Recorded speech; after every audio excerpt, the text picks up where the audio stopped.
আসসালামু আলাইকুম বন্ধুরা, কেমন আছো? আশা করি ভালো আছো। আল্লাহর রহমতে আমিও ভালো আছি। তোমাদের সামনে ছোট্ট একটা রেসিপি নিয়ে চলে আসলাম। আজকে আমি বিস্কুট তৈরি করা তোমাদেরকে দেখাবো। আজকে চলো বিস্কুট তৈরি করে কীভাবে আমি বাড়িতে বানাই তোমাদেরকে শেয়ার করি। আর আমার অলরেডি দেখতেই পাচ্ছ আমার গোলাটা তৈরি করা হয়ে গেছে, কারণ ক্যামেরাটা ডিস্টার্ব করছিল। কারণ তোমরা আগেই জানো আমার ফোনের ক্যামেরাটা ভালো না। যাই হোক, আমি বলে দিচ্ছি কি কি দিয়েছি। একটা পোলট্রির ডিম দিয়েছি, তারপর হাফ কাপ গুঁড়ো করা চিনি দিয়েছি। গোটা চিনি দিলে গুলতে টাইম লাগবে, এই জন্য গুঁড়ো করা চিনি, দুটো এলাচ, দুটো কালো জিরে, তারপর ময়দা দিয়েছি 1 কাপ। মানে যতটুকু মাপ ডিমটার লালাটা থাকে, আটাটা যতটা লাগবে ততটা ময়দাটা দিতে হবে। পরিমাণ মানে নিজেদের ওপর, এটা ডিমের ওপর, ডিমের সাইজের ওপর। ডিমের সাইজ যদি বড় হয় আটা বেশি লাগবে, ছোটো ডিমের সাইজ হলে অল্প আটা লাগবে। আর এটাতে আর কিচ্ছু দিইনি, আর হালকা সাদা তেল দিলাম, দেখতেই পেলে, কারণ আমার ব্যাটারটা অনেকটাই গোলা হয়ে গেছে। এবারে সুন্দর করে এটা 10 মিনিট চাপা দিয়ে রেখে দিতে হবে। আর আমি তোমাদেরকে বলে দিচ্ছি, এইভাবেই বানিয়ে দেখবে। ঘরে যদি কুটুম আসে, আত্মীয় বসে চায়ের কাপ, মানে চায়ের চুলোয় চা বানাতে বানাতে এটা তোমার বিস্কুটটা খুবই সহজে বানানো হয়ে যাবে। এই দেখো আমরা বানাচ্ছি, আর এইটা আমার বানাচ্ছে আমার বড় পিসি।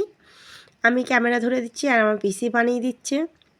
আর এটার ডিজাইনটা দেখতেই পাচ্ছ কিসে দিচ্ছি।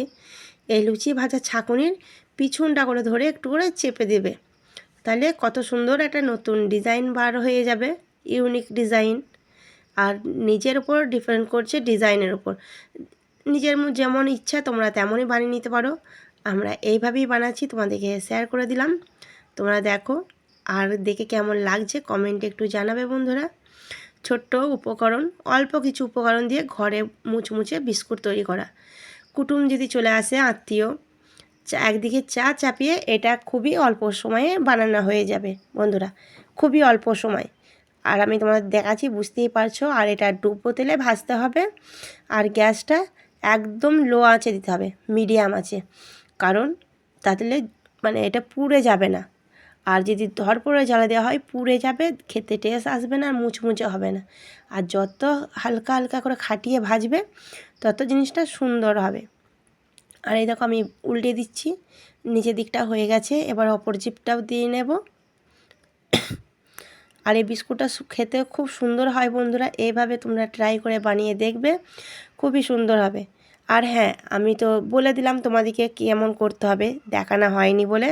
তোমাদের যদি সমস্যা হয় আমাকে কমেন্টে জানাতে পারো, আমি প্রথম ব্যাটারটা থেকে প্রথম থেকেই দেখাবো তোমাদেরকে। যাই হোক, চলো সুন্দর করে ভেজে নিই। অনেকগুলোই হয়ে গেছে, এই যে। আর কত সুন্দর কালার এসছে দেখো বন্ধুরা, কত সুন্দর। আর এইটা একটা কাঁটা চামচে করে ডিজাইন দেখাচ্ছি। এই দেখো বন্ধুরা, তোমাদের ঘরে কাঁটা চামচ তো সবার ঘরে থাকে, এইভাবে কাঁটা চামচে করেও ডিজাইনটা তৈরি করে নিতে পারো। এটাও খুব সুন্দর ইউনিক ডিজাইন, একটা নিজের মতো বানিয়ে নিতে পারো। তাহলে চলো আমি ভেজে নিই বিস্কুটগুলো। এই দেখো বন্ধুরা, আমার বিস্কুটগুলো সব ভাজা হয়ে গেছে। আর এখন প্রচণ্ড গরম, একটু ঠান্ডা হোক। এই যে ঠান্ডা হয়ে গেছে হালকা। আর এই যে দেখো তোমাদেরকে ভেঙে দেখাই। এই দেখো বন্ধুরা কত সুন্দর হয়েছে, ভেঙে দেখালাম তোমাদেরকে, খুব সুন্দর মুচমুচে। দেখতেই পাচ্ছ, খেতে তো এটা অসাধারণ হবে, একদম কেনা বিস্কুটের মতো। আর আমি বলছি, গ্যারান্টি দিতে পারি, কেনা বিস্কুটের থেকে এটা টেস্ট বেশি ভালো হবে। এটা তোমরা 1 মাস ধরে বানিয়ে রেখে দিতে পারো, কিচ্ছু নষ্ট হবে না, খারাপ হবে না। আমি এভাবে প্লাস্টিকের কৌটোর মধ্যে ভরে রেখে দেবো। যাই হোক বন্ধুরা, ভিডিওটা আজ বেশি বাড়ালাম না। ভিডিওটা তোমাদের কাছে কেমন লেগেছে কমেন্টে একটু জানাবে।